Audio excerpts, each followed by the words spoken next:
মানুষের জীবনে সবসময় একটা অদ্ভুত খোঁজ লুকিয়ে থাকে। কেউ খোঁজে সাফল্য, আর কেউ খোঁজে শান্তি, আবার কেউ খোঁজে এমন একটা মানুষ যার উপস্থিতিতে জীবন পূর্ণতা পায়। শতাব্দীর পর শতাব্দী ধরে মানুষ বিশ্বাস করে এসেছে সোলমেট বা সত্যিকারের জীবন সঙ্গী খুঁজে পাওয়া ভাগ্যের উপর নির্ভর করে। কিন্তু এখন সময় বদলেছে। যুগের পালা বদলে প্রযুক্তি আজ সেই অদৃশ্য খোঁজের দায়িত্ব তুলে নিয়েছে নিজের কাঁধে। একটা অ্যালগোরিদম, কিছু সংখ্যার হিসাব আর মানুষের আবেগ ঘিরে তৈরি হয়েছে এক অভিনব ধারণা, যেখানে বলা হচ্ছে ভালোবাসা এখন আর শুধু ভাগ্যের লিখন নয়, সবকিছুই বিজ্ঞানের নির্ভুল সমীকরণ। একটা অ্যাপ বলে দেবে কে কার সোলমেট, কিন্তু মেশিনের ক্যালকুলেশনের উপর ভরসা করে কি আসলেই ভালোবাসা খুঁজে পাওয়া যায়?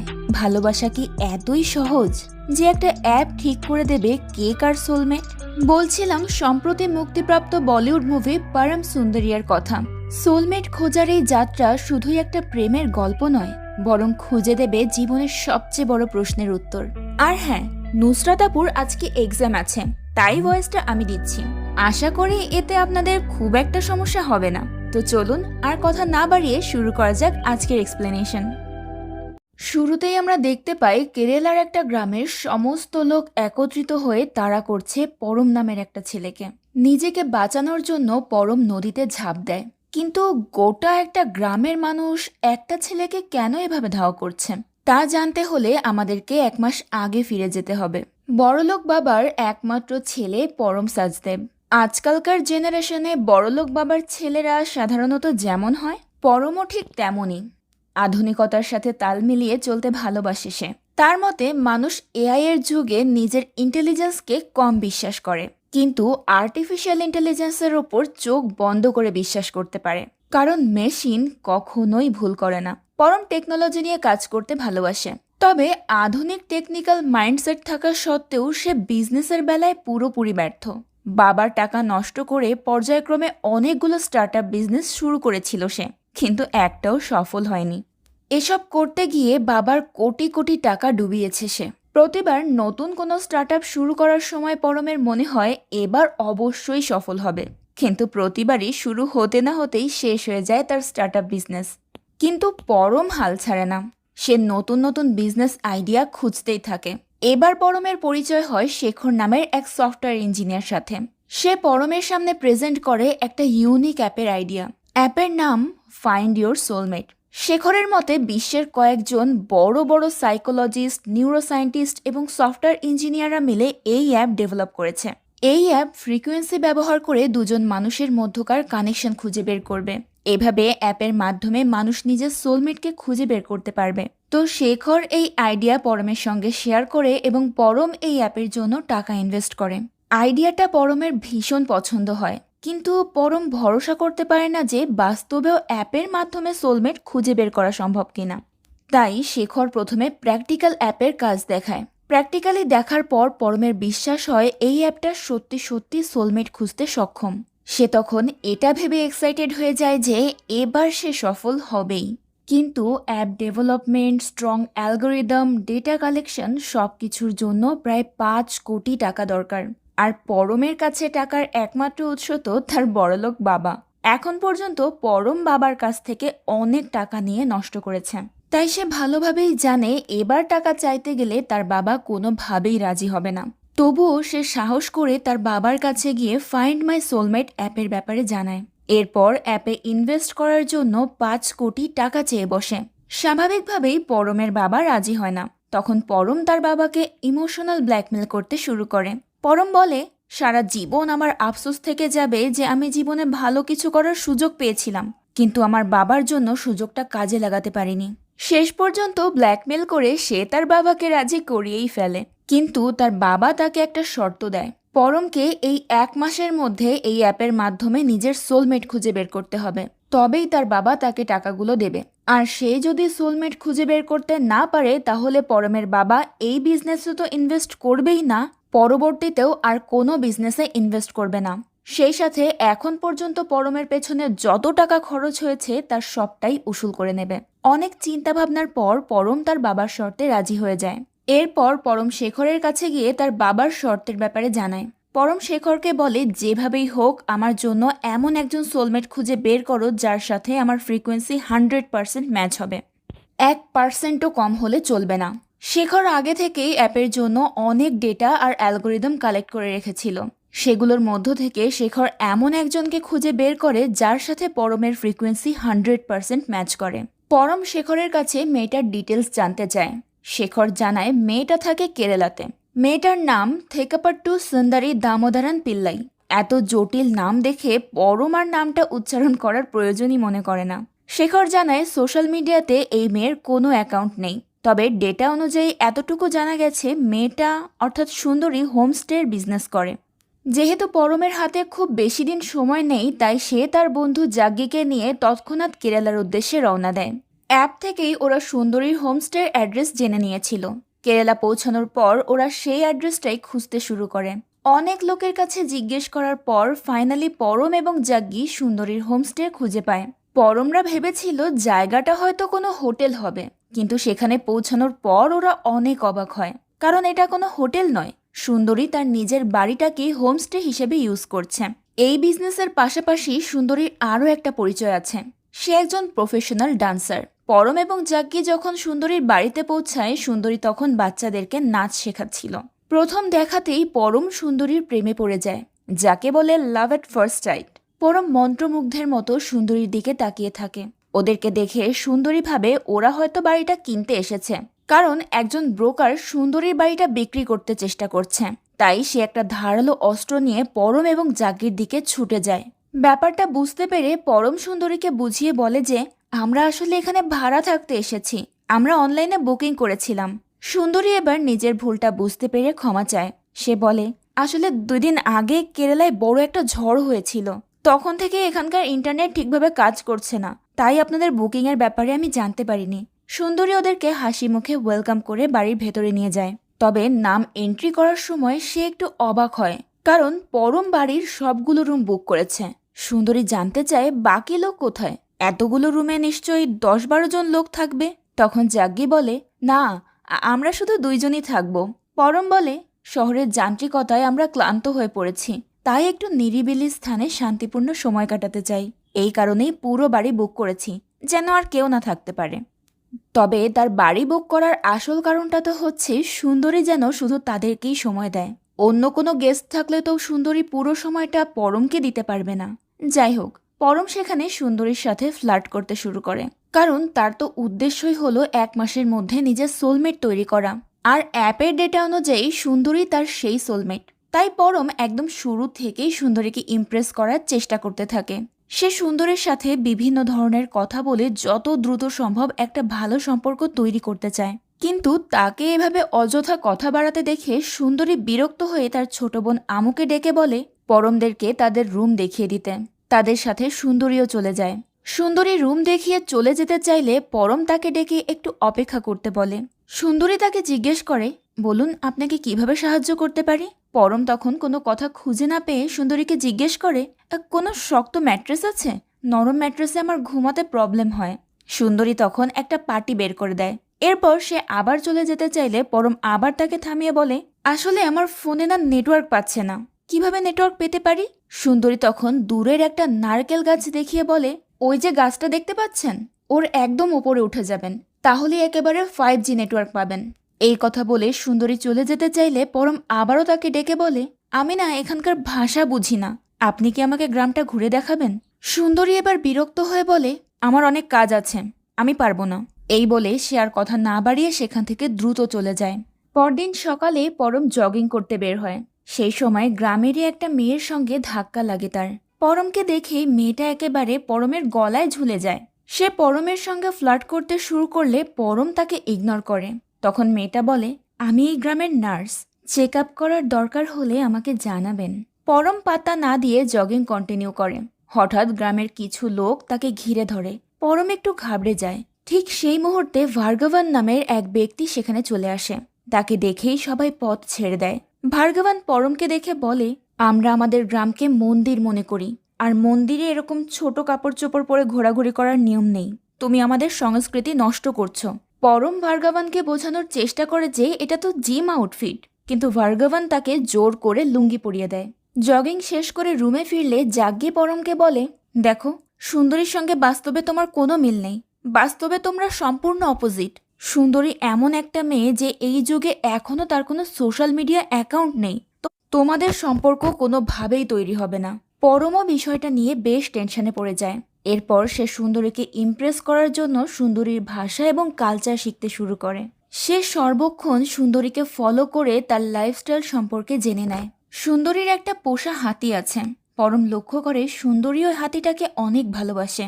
পরম আরও জানতে পারে যে সুন্দরী তার ছোট বোন আমুকে নিয়ে থাকে।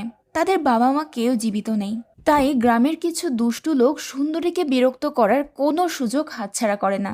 কিন্তু সুন্দরীর কাছে কেউ টিকতেও পারে না। কেউ বিরক্ত করতে আসলেই সুন্দরী অস্ত্র হাতে তাদেরকে তাড়া করতে শুরু করে। ব্যাপারটা পরমের কাছে অনেক ভালো লাগে।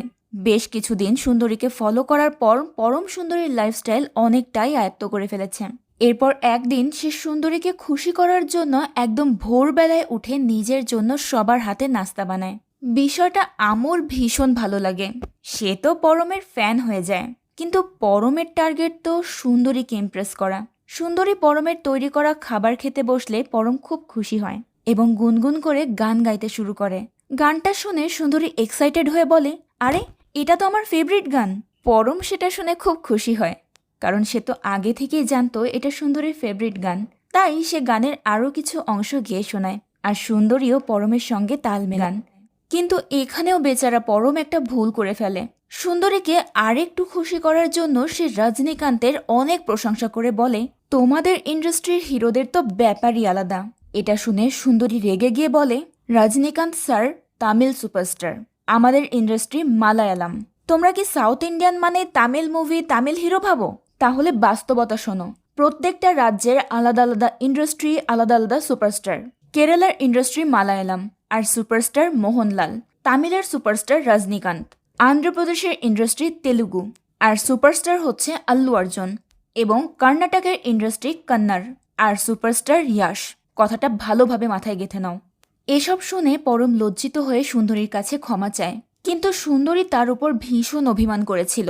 পরম বিভিন্নভাবে সুন্দরীর অভিমান ভাঙানোর চেষ্টা করে, কিন্তু কিছুতেই কাজ হয় না।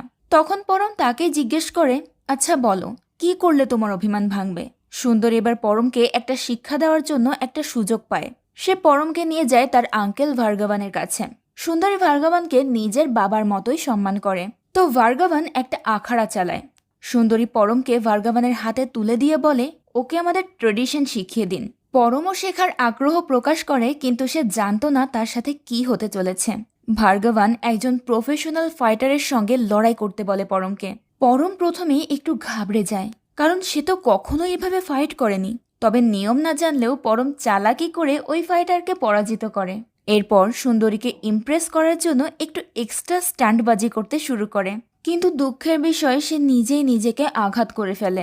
সুন্দরী তখন পরমকে নিয়ে পাহাড়ির ঝর্ণার কাছে যায়। সেখান থেকে কিছু ঔষধি লতাপাতা কালেক্ট করে পরমের ক্ষতস্থানে লাগিয়ে দেয়। পরম যেন ব্যথা না পায় তাই প্রলেপটা লাগানোর সময় সুন্দরী তার হাতের আংটিটা খুলে রাখে।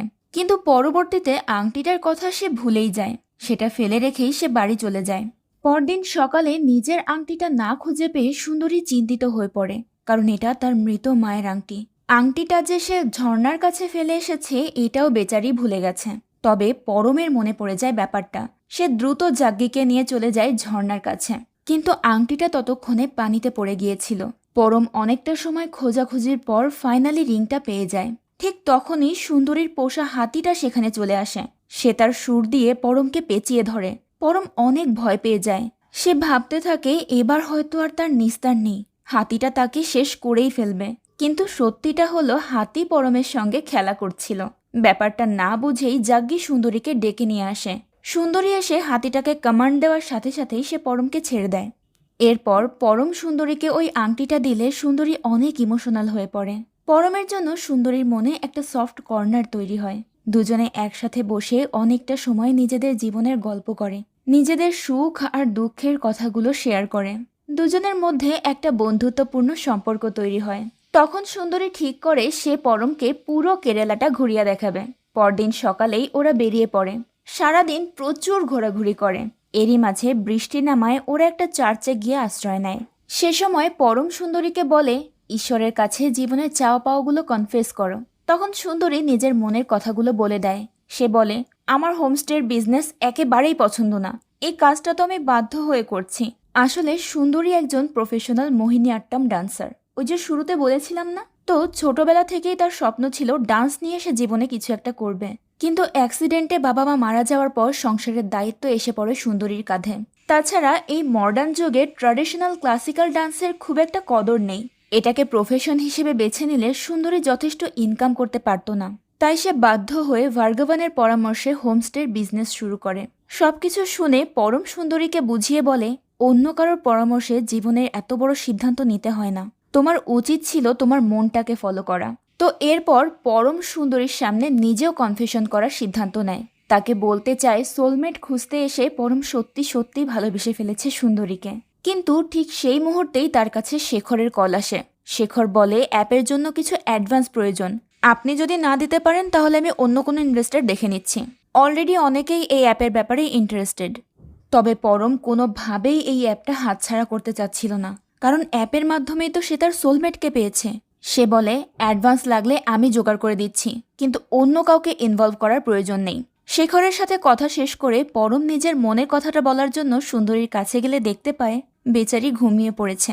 তাই সে আর মনের কথাটা বলতে পারে না। কিন্তু পরম বিশ্বাস করতে শুরু করেছে সুন্দরী তার সত্যিকারের সোলমেট। তাই এখন আর শুধু অ্যাপের জন্য নয়, সে মন থেকেই সুন্দরীকে চায়, কিন্তু কথাটা সুন্দরীকে বলারই সুযোগ পায় না। এরই মাঝে সেখানকার একটা ট্রেডিশনাল পূজার অনুষ্ঠান শুরু হয়। পরমও তাদের ট্রেডিশনাল ড্রেস পরতে চায়, কিন্তু কিছুতেই লুঙ্গি সামলাতে পারছিল না। তখন সুন্দরী পরমকে হেল্প করে। এরপর পূজা শেষে পরম সুন্দরীর কাছে গিয়ে তার মনের কথা বলতে শুরু করে। কিন্তু সেখানে এত ভিড় আর শব্দ ছিল যে সুন্দরী তার কথা শুনতেই পায় না। এরই মাঝে হঠাৎ করেই সেখানে ভেনু নামের এক ব্যক্তি হাজির হয়। সুন্দরী তাকে দেখে ভীষণ এক্সাইটেড হয়ে যায়। সে ছুটে গিয়ে ভেনুকে জড়িয়ে ধরে।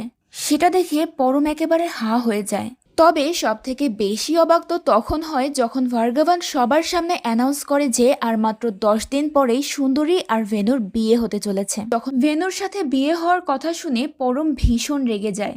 সে কোনোভাবেই বিষয়টা মানতে পারছিল না। সে আমুকে ডেকে জিজ্ঞেস করে, এই ছেলেটা কে? আমু তাকে জানায় যে ভেনু সুন্দরীর ছোট্টবেলার বন্ধু। সে সব কিছুতেই পারফেক্ট, পড়াশোনা, খেলাধুলা সব কিছুতেই সব সময় এগিয়ে থাকে, যে কারণে সুন্দরীর পরিবারও তাকে অনেক ভালোবাসে এবং ছোটবেলাতেই তাদের বিয়ে ঠিক করে ফেলে।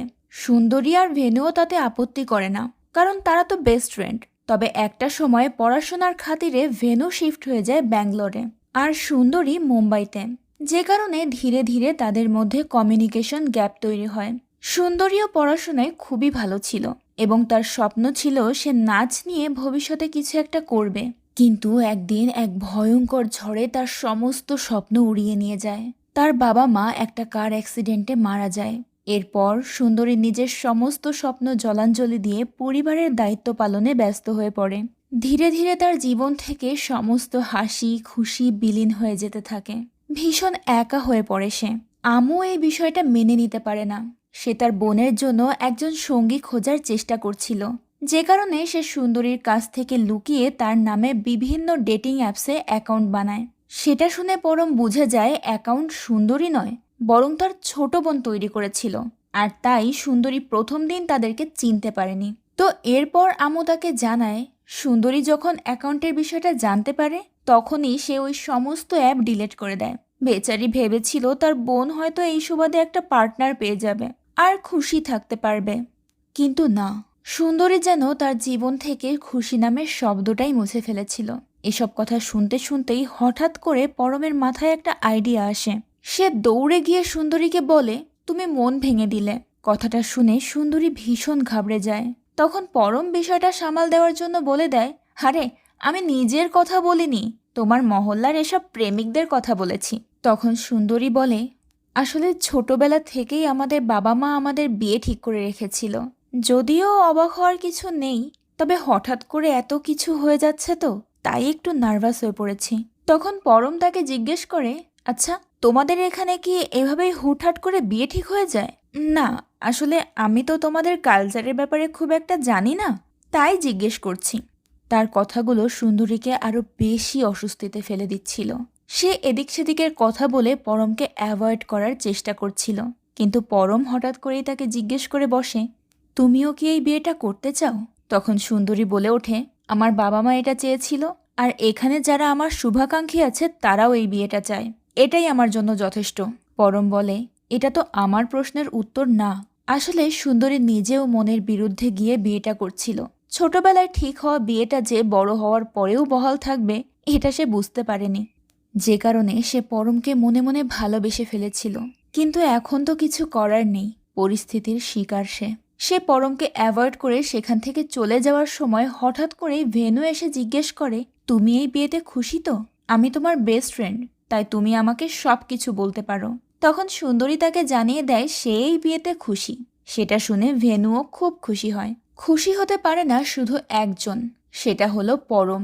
সে যে কোনোভাবে বিয়েটা বানচাল করতে চাচ্ছিল। এমন সময় জাগে গিয়ে তাকে বলে, এভাবে চুপচাপ করে বসে থাকলে তো চলবে না, সোলমেট না থাকলে তোমার অ্যাপও থাকবে না। তখন তুমি তোমার বাবার কাছ থেকে টাকা নেবে কি করে? তুমি যদি বিজনেসটা বাঁচাতে চাও তাহলে যেভাবেই হোক এই বিয়ে আটকাও। তখন পরম দ্রুত শেখরকে ফোন করে জিজ্ঞেস করে, আচ্ছা, যদি আমার সোলমেট অন্য কারোর সোলমেট হয়ে যায় আর সেই ছেলেটা আমার সোলমেটকে নিজের সোলমেট বলে মনে করে, তাহলে কি হবে? সেক্ষেত্রে কি আমি নিজের সোলমেটকে নিজের বলে দাবি করতে পারবো? তার কথা শুনে শেখর একেবারে কনফিউজড হয়ে যায়।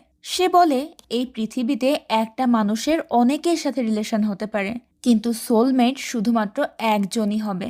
আর যদি সেই সোলমেট হাতছাড়া হয়ে যায় তাহলে সেই লোকটা কখনোই খুশি থাকতে পারবে না। এই কথা শুনে পরম সিদ্ধান্ত নেয় সে এখন সুন্দরীকে বোঝাবে যে সে সুন্দরীর সোলমেট, ভেনু নয়। কিন্তু কিভাবে? এটাই সবচেয়ে বড় প্রশ্ন। এরই মাঝে ভার্গবান এসে তার টিমকে সতর্ক করে দেয় যে আজ থেকে তারা যেন কোনো রকম নেশাপানি না করে। এখন থেকে তাদের ফোকাস হবে শুধুমাত্র তাদের চ্যাম্পিয়নশিপের দিকে। এই কথা শুনে পরমের মাথায় একটা আইডিয়া আসে। সে ভার্গবানকে বলে সেও এই কম্পিটিশনে অংশ নিতে চায়, কিন্তু ভার্গবান বলে দেয়, এখানে শুধুমাত্র আমাদের পরিচিত এবং আত্মীয় স্বজনই অংশ নিতে পারবে, বাইরের কেউ অ্যালাউড নয়। এটা শুনে পরম টেনশনে পড়ে যায়। তখন জাগি তাকে বুদ্ধি দেয় যে তুমি আমুর কাছ থেকে রাখি পরে ওকে বোন বানাতে পারো। সেটা শুনে পরম ক্ষেপে গিয়ে বলে, আরে, ওকে যদি বোন বানাই তাহলে তো সুন্দরীও আমার বোন হয়ে যাবে। এমন সময় জাগির গার্লফ্রেন্ডকে দেখে তার মাথায় আরও একটা আইডিয়া আসে। পরম ওই মেয়েটাকে নিজের বোন বানিয়ে কম্পিটিশনে অংশ নিতে চলে যায়। পরদিন থেকে শুরু হয়ে যায় কম্পিটিশন। প্রথম লেভেলে চামচ দৌড় খেলাটা রাখা হয়েছিল, তবে এটা স্কুলে খেলার মতো নয়, একটু ভিন্ন। তো পরম ও ভেনুর সাথে ওই খেলায় অংশ নেয়। তারা দুজনেই খুব ভালো পারফর্ম করছিল। এরই মাঝে ভেনুকে জিততে দেখে পরম কুবুদ্ধি করে তার গায়ের উপর গিয়ে পড়ে এবং এমন একটা ভাব ধরে যেন সে পা পিছলে পড়ে গেছে। এতে করে ভার্গবানের টিম হেরে যায়। ভার্গবান তখন রেগে গিয়ে পরমকে বলে, তোমার কারণে আজ ভেনুও কম্পিটিশনে হেরে গেল। তুমি আমাদের সবার মাথা হেট করে দিলে। সবার সামনে সে প্রচণ্ড অপমান করে পরমকে। এতে পরম ভীষণ আপসেট হয়ে পড়ে। সেদিন সন্ধ্যায় পরম, সুন্দরী আর আমু বসে দেবতা আর অসুরের কাহিনী দেখছিল। তখনও পরম মন খারাপ করেছিল। সেটা দেখে সুন্দরী বলে, এমন মুখ ফুলিয়ে থেকো না, তুমি খুব কম সময়ে এখানকার সবার মন জয় করে নিয়েছ। সেটা শুনে পরম খুশি হয়ে যায়। পরদিন থেকে আবারও শুরু হয় কম্পিটিশন, তবে এবার আর পরম সেগুলোতে পার্টিসিপেট করে না। সে এখন তার সম্পূর্ণ ফোকাস সুন্দরীর উপর দিয়ে বসে আছে। ওদিকে যতই সময় যাচ্ছে ততই সুন্দরী কনফিউজড হচ্ছে যে সে কাকে বেছে নেবে, পরম নাকি ভেনু। দুজনেই তার মনের ভীষণ কাছের। একদিন পূজার অনুষ্ঠানে সুন্দরীর ডান্স পারফর্ম করার কথা ছিল। সে স্টেজের পাশে দাঁড়িয়ে নিজের টার্ন আসার অপেক্ষা করছিল। তখন পরম গিয়ে তাকে বলে, তুমি কি নার্ভাস? চিন্তা করো না, তুমি অনেক ভালো পারফর্ম করবে। সেটা শুনে সুন্দরী বলে, ডান্সে আমি কখনো নার্ভাস হই না, এটাই একমাত্র জায়গা যেখানে আমি নিজেকে খুঁজে পাই। তাদের কথার মাঝে কাবাবের হাড্ডির মতো ভেনু সেখানে চলে আসলে পরম আপসেট হয়ে সেখান থেকে চলে যায়। এরপর সুন্দরী চলে যায় স্টেজে। তার অসাধারণ পারফরমেন্স দেখে সবাই মুগ্ধ হয়ে যায়। সেখান থেকে বেরোনোর সময় পরম গিয়ে সুন্দরীর পারফরমেন্সের অনেক তারিফ করে, সেই সাথে টুকটাক ফ্লার্টিংও করে। এরই মাঝে হঠাৎ খুব জোরে বৃষ্টি নামে। সুন্দরী দৌড়ে গিয়ে একটা ছাউনিতে আশ্রয় নেয়। সে পরমকেও ভেতরে আসতে বলে, তবে পরম ভেতরে না গিয়ে বরং সুন্দরীকে টেনে বের করে এনে ডান্স করতে শুরু করে। সুন্দরীর কাছে বিষয়টা খুব অদ্ভুত লাগছিল। পরমের প্রত্যেকটা কাজ তাকে অনুভব করিয়ে দিচ্ছিল যে সে সুন্দরীকে কতটা ভালোবাসে, আর তার এই অনুভূতিটাই তাকে প্রচণ্ডভাবে বিরক্ত করছিল। সে পরমকে বলে, আমি জানি তুমি এসব কেন করছো, দয়া করে এগুলো বন্ধ করো। কিন্তু পরম তার কথা শুনতে চায় না। এমন সময় ভেনু চলে আসে সুন্দরীকে পিক করার জন্য। তখন সুন্দরীর পাশাপাশি পরমও গিয়ে গাড়িতে উঠে বসে আর ভেনুকে বলে, তুমি আমাদেরকে ছেড়ে দাও। কথাটা শুনে ভেনু অবাক হয়ে যায়। তখন পরম বলে, আরে আমি তো বাড়ি পর্যন্ত ছেড়ে দেওয়ার কথা বলছিলাম, আমরা তো একই বাড়িতে থাকি, তাই আর কি। সেটা শুনে ভেনু একটু রিল্যাক্স হয় এবং তাদেরকে বাড়ি পর্যন্ত পৌঁছে দেয়। পরদিন সকালে পরম তার বাবার সঙ্গে কথা বলছিল। পারমিত তাকে বলে, তুমি এসব আজে বাজে বিজনেস আইডিয়া বের করা বন্ধ করো, আর যেখানেই আছো তাড়াতাড়ি করে বাড়ি চলে আসো। তখন পরম তাকে জানিয়ে দেয় যে সে তার সোলমেট খুঁজে পেয়েছে। কথাটা শুনে পারমিত ভীষণ খুশি হয়, তবে তার সেই খুশি বেশিক্ষণ টেকে না। যখনই পরম তাকে জানায় যে সে তার সোলমেট খুঁজে পাওয়ার খুশিতে এক্সাইটেড হয়ে শেখরের সাথে ডিল ফাইনাল করে ফেলেছে এবং তার কাছে থাকা সমস্ত টাকা অ্যাডভান্স হিসেবে শেখরকে দিয়ে দিয়েছে, তখন পারমিতের মাথায় আকাশ ভেঙে পড়ে। সে পরমকে বকাঝকা করতে শুরু করে, কিন্তু পরম তার কথায় পাত্তা না দিয়ে কলটা কেটে দেয়। এমন সময় সুন্দরী এসে তাকে জিজ্ঞেস করে, তুমি আমার এঙ্গেজমেন্ট পার্টিতে আসবে না? পরম বলে, অবশ্যই আসবো, আমি ছাড়া এঙ্গেজমেন্ট হবে কিভাবে? পার্টিতে সবাই অনেক আনন্দ করে। তবে তার মধ্যেই আবার পরমের মাথায় একটা দুষ্টু বুদ্ধি খেলে ওঠে। সে জাগিকে পাঠিয়ে দেয় চুপিসারে ভেনুর ধুতি খুলতে, যাতে ভেনু সবার সামনে লজ্জা পেয়ে যায় আর পরম সেটা দেখে মজা নিতে পারে। কিন্তু বেটা জাগি এত বেশি ড্রিঙ্কস করে ফেলেছিল যে নেশার ঘোরে সে অন্য একজনের ধুতি খুলে ফেলে, আর সেটা নিয়ে পার্টিতে হাঙ্গামা শুরু হয়ে যায়। দুই গ্রুপের মধ্যে শুরু হয় তুমুল লড়াই। ভুলবশত পরম একজনের মাথাও ফাটিয়ে দেয়। এরপর আবার তারাই সবাই মিলে সেই লোকটাকে নিয়ে রওনা হয়ে যায় হসপিটালের উদ্দেশ্যে। বাই রোড যেতে অনেকটা সময় লেগে যেত, তাই তারা নৌকা নিয়েই রওনা হয়ে যায়। কিন্তু সেখানেও বাধে এক ঝামেলা। ছেলেরা যেহেতু সবাই নেশার ঘরে ছিল, তাই একজন তো অজ্ঞানী হয়ে যায়, আরেকজন বমি করতে শুরু করে। তখন নৌকা ইমব্যালেন্স হয়ে গেলে পরম বলে, নৌকা চালানোর একটা সুর আছে, যদি সেই সুর ভঙ্গ হয় তাহলে নৌকা ডুবে যায়। কথাটা শুনে ভেনু অবাক হয়ে সুন্দরীর দিকে তাকায়, কারণ সে জানতো এই কথাটা সুন্দরীর। যাই হোক, তারা কোনো মতে লোকটাকে নিয়ে হসপিটালে পৌঁছায়। সেখানে পরমকে একা পেয়ে নার্স মেয়েটা তার ফায়দা লোটার চেষ্টা করে। ঠিক সেই মুহূর্তে সুন্দরী সেখানে এসে পরমকে ওই অবস্থায় দেখে হতবাক হয়ে যায়। সে তাড়াহুড়ো করে সেখান থেকে বেরিয়ে যেতে শুরু করে। তখন পরম দৌড়ে গিয়ে তাকে বোঝায় যে সে যেমনটা ভাবছে তেমন কিছুই হয়নি। কিন্তু সুন্দরী তার কথা বিশ্বাস করে না। সে বলে, তোমার যা খুশি তুমি তাই করো, আমি কি তোমাকে নিষেধ করেছি? ভেনু তোমাকে খুঁজছিল, তাই আমি ডাকতে এসেছিলাম। এই কথা বলে সুন্দরী সেখান থেকে চলে যায়। আর ঠিক সেই মুহূর্তে ভেনু সেখানে চলে আসে। সে কথায় কথায় পরমকে জিজ্ঞেস করে যে সে সুন্দরীকে পছন্দ করে কিনা। তখন পরম ঘাবড়ে গিয়ে বলে, না না, তুমি এসব কি বলছো, এমন কিছুই না। এরপর ভেনু তার মাথায় একটা বাজ ফেলে দেয়। সে পরমকে বলে, তুমি ফাইনাল রেসে আমার সঙ্গে পার্টিসিপেট করবে। কথাটা শুনে পরম হতবাক হয়ে যায়। তখন ভেনু বলে, আমি তোমার কোনো কথা শুনবো না, তোমার কারণে আমার টিম মেম্বার আহত হয়েছে, তাই এখন তুমি তাকে রিপ্লেস করবে। এমন সময় ভার্গবানও এসে তাকে জোর দিতে থাকে। এতে করে পরম বাধ্য হয় রাজি হতে। এদিকে সুন্দরী খুব টেনশনে ছিল। সেটা দেখে আম্মু এসে তাকে জিজ্ঞেস করে, তুমি এত চিন্তা কি নিয়ে করছো? সুন্দরী বলে, ঠিক ডিসাইড করতে পারছি না কোনটা নেব। তখন আম্মু বলে, আসলেই তো ডিসাইড করা মুশকিল। একদিকে ভেনু এত স্মার্ট, হ্যান্ডসাম, সব দিক থেকে পারফেক্ট, আর অন্যদিকে পরম একটা বিরক্তিকর, মাথা মোটা আর পাগল ছেলে। আমার তো মনে হয় ওই নার্সের সাথে ওর কিছু একটা চলছে। এই কথা শুনে সুন্দরী এক্সাইটেড হয়ে বলে, ঠিক বলেছ, আমারও তাই মনে হয়। তার এক্সাইটমেন্ট দেখে আম্মু বুঝে যায় সুন্দরী ও পরমকে অনেক ভালোবাসে। তাই সে বলে, বাবা মায়ের কথা রক্ষা করতে গিয়ে অন্যের কথা মতো নিজের জীবন আর জলাঞ্জলি দিও না। তুমি সেই দিকেই যাও। আমি চাই না তুমি আজকের কোনো ডিসিশনের জন্য আগামীতে পস্তাও। কিন্তু সুন্দরী দ্বিধায় পড়ে গিয়েছিল যে সে কি করবে। তখন আম্মু তাকে বুঝিয়ে শুনিয়ে রাজি করায় তার মনের কথা শোনার জন্য। এদিকে পারমিত হঠাৎ করেই সুন্দরীদের বাড়িতে হাজির হয়ে যায়। পরম তাকে দেখে যেন আকাশ থেকে পড়ে। তার বাবা বলে, তোমার জন্য আজ আমার ভীষণ গর্ব হচ্ছে। তোমার অ্যাপ সাকসেসফুল হয়ে গেছে, তুমি সোলমেট খুঁজে পেয়ে গেছো। এর থেকে বেশি একজন বাবা আর কি চায়? খুশিতে পারমিত তাকে বুকে টেনে নিতে চায়। পরম খুশি হয়ে তার বাবার কাছে যাওয়া মাত্রই পারমিত তাকে ইচ্ছে মতো পেটাতে শুরু করে। পরম বুঝে উঠতে পারছিল না তার বাবা হঠাৎ এমন পাল্টি দিল কেন। তখন পারমিত বলে, আমি পাল্টি দেইনি, পাল্টি দিয়েছে তোমার ক্লায়েন্ট। সে তোমার সমস্ত টাকা নিয়ে পগার পার হয়ে গেছে। পরম তার কথা বিশ্বাস করে না। সে তৎক্ষণাৎ শেখরকে ফোন করে, কিন্তু শেখরের ফোনটা বন্ধ ছিল।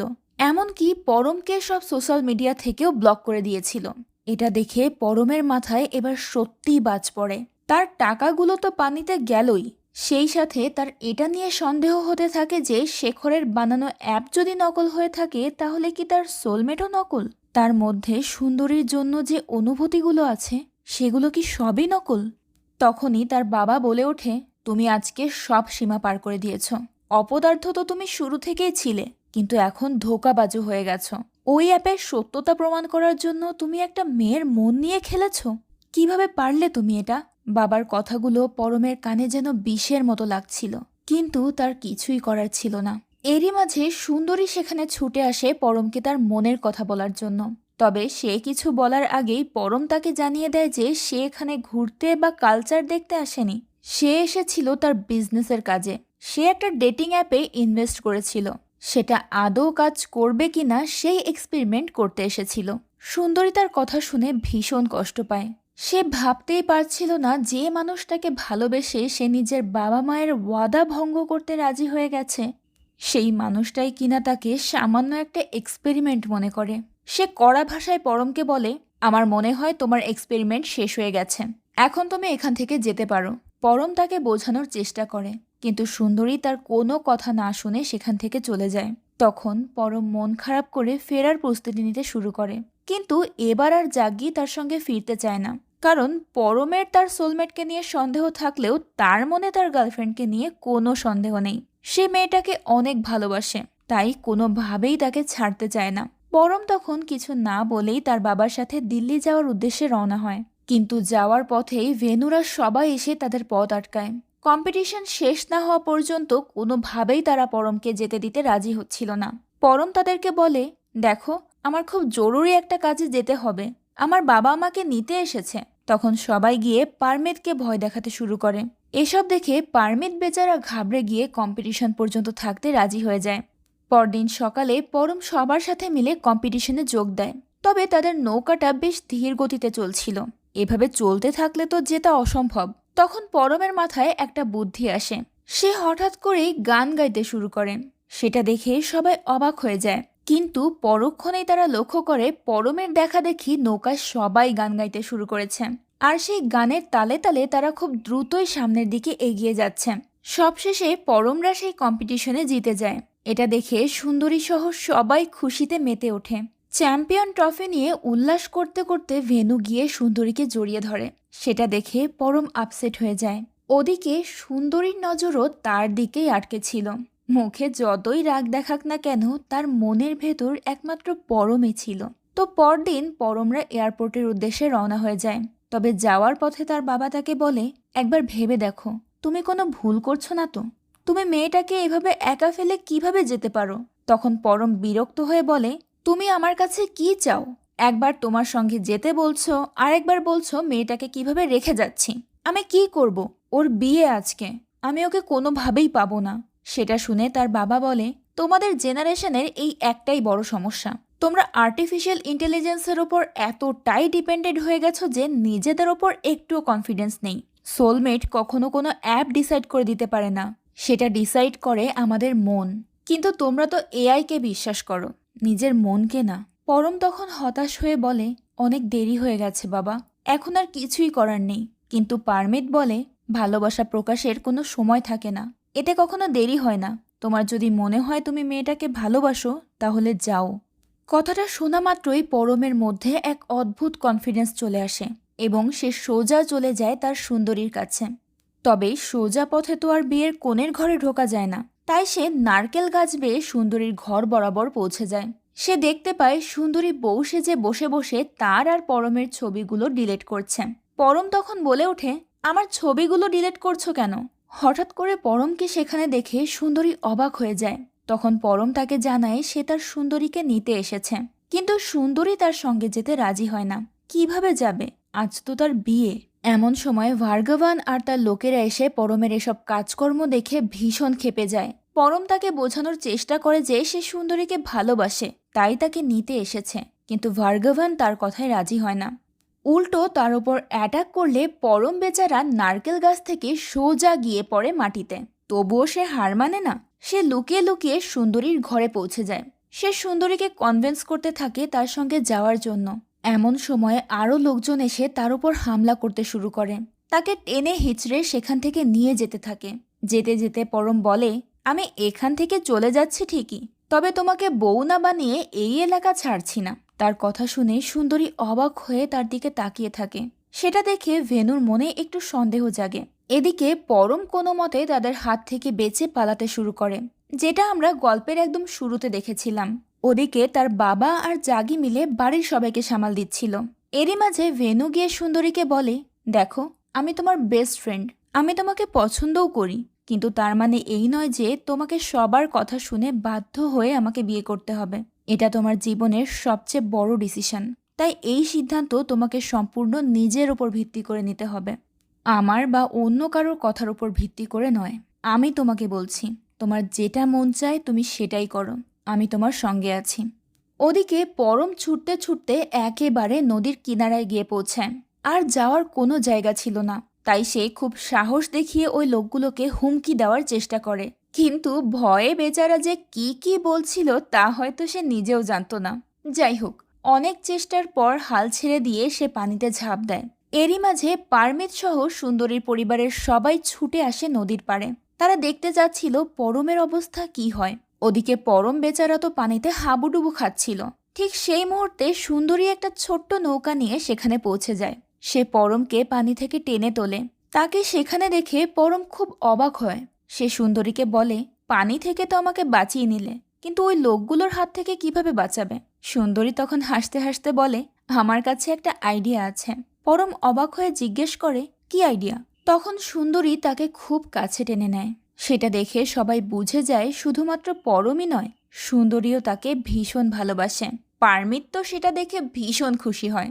আর সুন্দরীর পক্ষের লোকেরাই বা কি করবে? তারা চুপচাপ সবটা মেনে নেয়। আর এই সুন্দর মুহূর্তটার মধ্য দিয়েই গল্পটা শেষ হয়ে যায়। অনেকেই বলছিল এই মুভিটা নাকি চেন্নাই এক্সপ্রেস মুভির কপি। তবে সত্যি বলতে আমি চেন্নাই এক্সপ্রেসের সাথে এই মুভির কোনো মিল পাইনি। দুটো মুভি দুই রকম সুন্দর। আমার কাছে তো গল্পটা অনেক ভালো লেগেছে। আপনাদের কাছে কেমন লাগলো সেটা অবশ্যই আমাদের কমেন্ট করে জানাবেন। আজকের মতো বিদায় নিচ্ছি। আল্লাহ হাফিজ।